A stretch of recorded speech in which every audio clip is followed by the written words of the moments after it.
রামও থাকবে, রহিমও থাকবে, এটাই তো পশ্চিমবঙ্গ। এবার নতুন গল্প এখানে শুরু করেছেন, এখানে রাম চলবে না বাবর চলবে। হুমায়ুনই তৃণমূল আর তৃণমূলই হুমায়ুন। এই সময় আমাদের পশ্চিমবঙ্গের প্রত্যেকটি মানুষের জীবন এর দায়িত্ব, অন্তত তার সুরক্ষার দায়িত্ব যাতে সুনিশ্চিত করা যায় তার বিষয়ে দৃষ্টি দিতে হবে, যে তৃণমূলই হোক আর সে বিজেপি হোক। কারণ এই অন্তর্দ্বন্দ্ব ৭৫-২৫ দিয়ে খাওয়ার ব্যাপারটা সম্পূর্ণ না হলে, যে একজন একজনকে খুন করে চলেছেন, কারণ অতীতে আপনি ৩ বছরের হিসাবে যত খুন হয়েছে তার ৯৫% তৃণমূল কংগ্রেসের কর্মী, এবং প্রত্যেক ক্ষেত্রেই মৃতের পরিবারের অভিযোগ সরাসরি তৃণমূল কংগ্রেসের দিকে, কোনো বিরোধীর দিকে নয়। এবং তাদের দাবি একটাই, তারা সিবিআই তদন্ত চাইছেন। আজকে দিকে দিকে তৃণমূল কংগ্রেসের কর্মীরা বিভিন্ন জায়গায় বাধা সৃষ্টি করছেন। রামের দেশে রামের মিছিলকে আটকানোর প্রচেষ্টা চলেছে।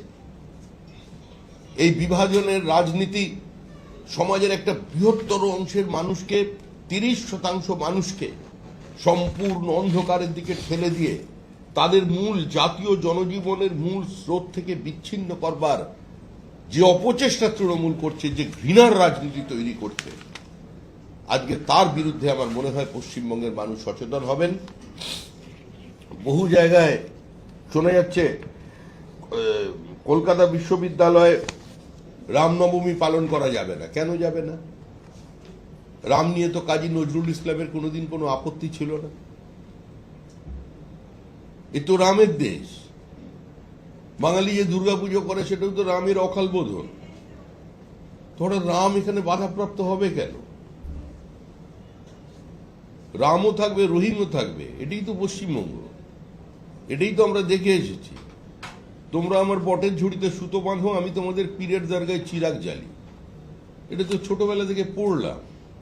এবার নতুন গল্প এখানে শুরু করেছেন, এখানে রাম চলবে না বাবর চলবে। আজকে এদের ঘৃণার রাজনীতির কারণে আসাদুদ্দৌল ওয়েসির মতো লোক কি নাম যেন ঢুকে পড়েছে। আবার তার সঙ্গে আবার হুমায়ুনও ঢুকে পড়েছে। আবার কিছু লোক বোঝাতে চাইছেন যে তৃণমূলের ভোট কাটার জন্য ব্যবস্থা হচ্ছে। আরে আমরা কাটাকুটির গোটাগুটির কোনো ব্যাপারে নেই। তৃণমূল আর এই যারা এই সমস্ত রাজনীতি করছেন ঘৃণার, এদের মধ্যে কোনো পার্থক্য নেই।